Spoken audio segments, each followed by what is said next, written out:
أول مرة حاولت أتعلم فيها algorithms طلعت بإحساس إن أنا لازم أكون عالم رياضيات الأول، مع إن أنا من الناس اللي بتحب الماس، لكن المصادر الجامدة جدًا اللي أنا كنت باتعلم منها كانت بتكلمني على أساس إن أنا باحضّر دكتوراه في الماس، وطلع عيني على ما فهمت الدنيا ماشية إزاي، لكن أثناء الشغل الحقيقي اكتشفت إن حاجات كتير من اللي أنا اضطريت أتعلمها ما لهاش علاقة بالشغل، وإن أنا كان ممكن أتعلم أي algorithm معروف بدون ما أدخل في تفاصيل النظريات الرياضية اللي هو معتمد عليها، وإن دراسة الalgorithms في الأساس هي بتهدف إلى تكوين طريقة نستخدمها أثناء التفكير في الكود. علشان كده أنا عملت الكورس ده Algorithms Analysis and Design from Scratch. الكورس ده أنا بعتبره حل للمشكلة اللي أنا ذكرتها في البداية، حل لكل الناس اللي عايزة تتعلم Algorithms كويس ويطوروا طريقة يفكروا بيها في الكود كويس بدون ما يضطروا يحضروا دكتوراه في الماس. مش معنى كده إن الموضوع ما فيهوش ماس، لكن ماس عن ماس تفرق. كان عندي هدف وأنا باصمم الكورس ده إنك تخرج منه وتقول إن الموضوع طلع سهل، والحمد لله الهدف ده اتحقق مع آلاف الشباب اللي اتعلموا معانا. في الكورس ده هتتعلم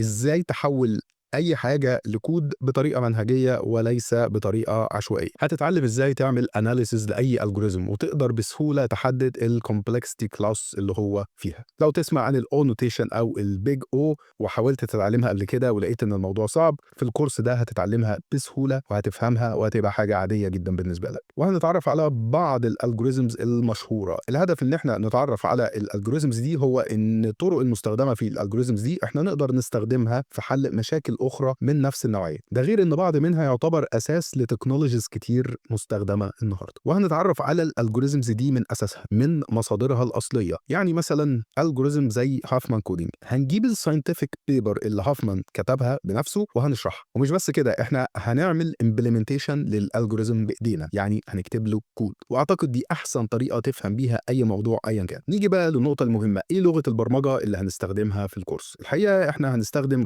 5 لغات بالتبادل، وفي لغات هنستخدمها اكتر من غيرها. السبب رقم واحد في اختيار اكتر من لغه هو ان الكورس يبقى مناسب لكل الناس. ثانيا التاكيد على ان الالجوريزمز ملهوش لغه معينه، مفيش لغه اسمها لغه الالجوريزمز او لغه اسمها لغه الاساس. الكلام ده خرافه، وانت هتشوف بنفسك بالكورس ده ان اي الجوريزم ايا كان نقدر نعمله باي لغه ايا كان. الالجوريزم ما هو الا خطوات مدروسه وتم اثباتها ونقدر ننفذه باي لغه. الكورس ده تم تصميمه بحيث يبقى مناسب لقطاع واسع جدا، من اول الطلبه وحتى السينيور سوفت وير انجينيرز اللي بقى لهم 10 سنين او اكتر في المجال. علشان تبدا كل اللي عليك بس تكون متعلم لغه برمجه بشكل سليم. ولو لسه ما اتعلمتش لغه برمجه فاحنا عندنا كورس عنيف هيعلمك جافا سكريبت مع نود جي اس، وهيأسسك في البروجرامينج بشكل ممتاز. ومع ذلك لو متعلم اي لغه ايا كانت من اي مصدر فهي هتبقى مناسبه، بس اهم حاجه تكون متعلمها كويس. اخر حاجه، الكورس ده هيخليك تبقى واثق في نفسك، هتبقى متأسس كويس، فبالتالي مفيش اي حاجه هتحسسك انك دخيل على المجال. ودي مشكله كبيره بيعاني منها دايما الناس الكويسه، لكن احنا الحمد لله حليناها في الكورسات بتاعتنا كلها.